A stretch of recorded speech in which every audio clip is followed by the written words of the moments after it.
अब हम लोग इसका थर्ड पार्ट करेंगे। Cost of digging a well after every metre of digging when it cost 150 rupees for the first metre.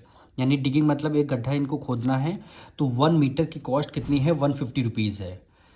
And rises by 50 rupees for each subsequent metre. यानी जितने metre आप increase करते जाएंगे उतने आपको एडिशनल 50 रुपीज़ पे करने होंगे। और 1 मीटर अगर आप उसको गड्ढा को खोदना है आपको, तो 150 रुपीज़ आपको पे करने होंगे। तो सबसे पहले ये इक्वेशन बनाएंगे, एपी है कि नहीं ये आपको बताना है।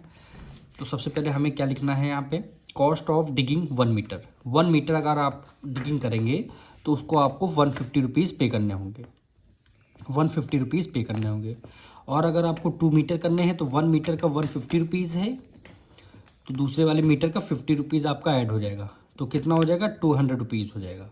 ठीक, थर्ड मीटर का 200 में 50 ऐड करना है, 200 में 50 अगर ऐड करना है तो कितना हो जाएगा, 250 हो जाएगा। तो A1 आपका 150, B1 आपका 200 और A1 A2 और A3 आपका 250 हो गया। अब इसको एक साइड में लिख लेते हैं, यानी आपका ये 200 हो गया, फिर आपका ये 250, फिर आपका ये 300। इसी तरह आप कंटिन्यू आगे करते चले जाएंगे। अब इसमें बताना है आपका AP है कि नहीं है, तो A1 A2 और ये A3। तो कॉमन डिफरेंस अगर सेम आ रहा है तो इसका मतलब ये AP है। ठीक, तो क्या करेंगे, A2 माइनस A1 कर देंगे, यही हमें ऐसे ही हम कॉमन डिफरेंस निकालने हैं। A2 आपका 250 है, 250 में से A1 आपका 200 को माइनस करना होगा, तो D की वैल्यू कितनी आ गई, 500 आ जाएगी।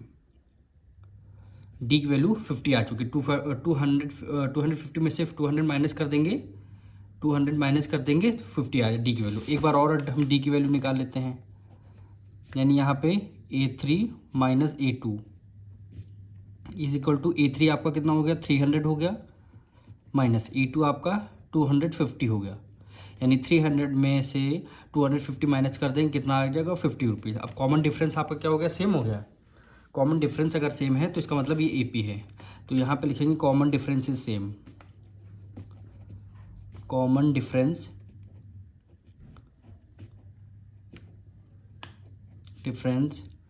इज सेम, कॉमन डिफरेंस आपका सेम हो गया, so it is an AP, it is an AP, ये आपका AP हो गया।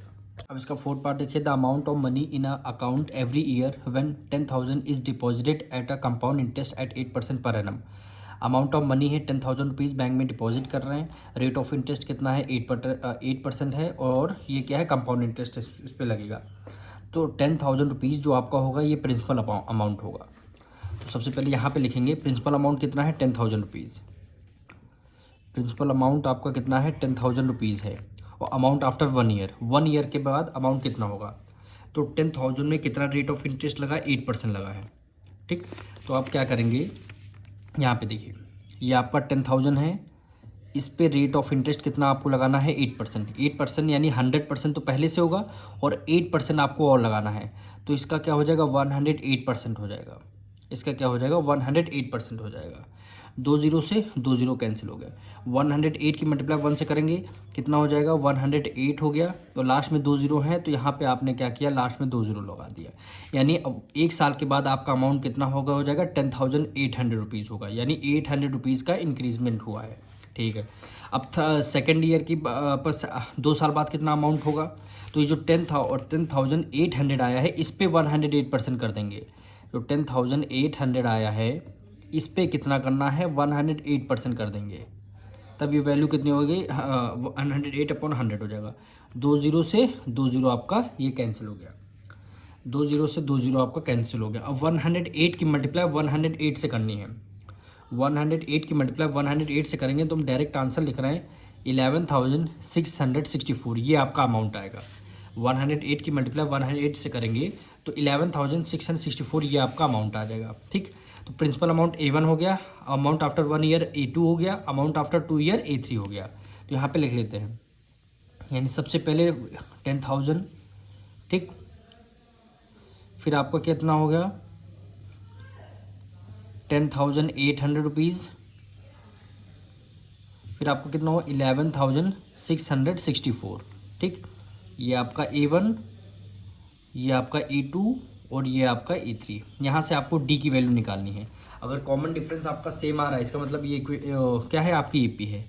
तो इसमें क्या करना, A2 यानी 10,800 में से 10,000 को हमें माइनस करना होगा, इज इक्वल टू तब आपका D1 यानी 800 आएगा। अब यहाँ पे एक और D निकालते हैं, इसको D1 लेट कर लीजिए, ये आपका D2 हो गया। फिर A3 माइनस A2 हो जाएगा।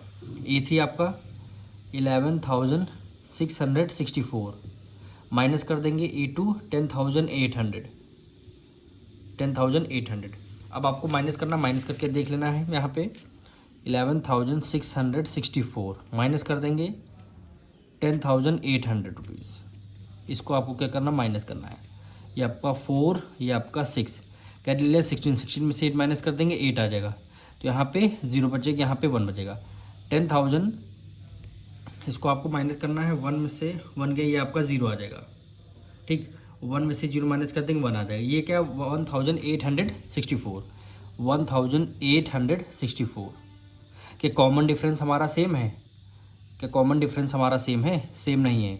इसका मतलब क्या है, ये AP नहीं है। तो 11,000 में से 10,000 माइनस कर देंगे, 6 में से 4 गया 0, ठीक है, 6 में से 0 गया 6, 1 कैरी ले लिया, 16 में से यहाँ पे देखिए, यहाँ भी 0 आएगा क्योंकि 1 कैरी दे दिया। 884 कितना, 864 आ जाएगा। कॉमन डिफरेंस क्या सेम है, सेम नहीं है।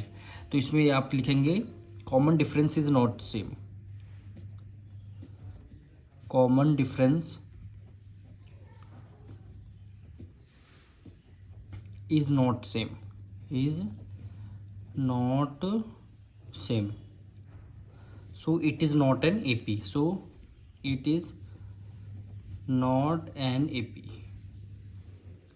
ये आपका AP नहीं होगा।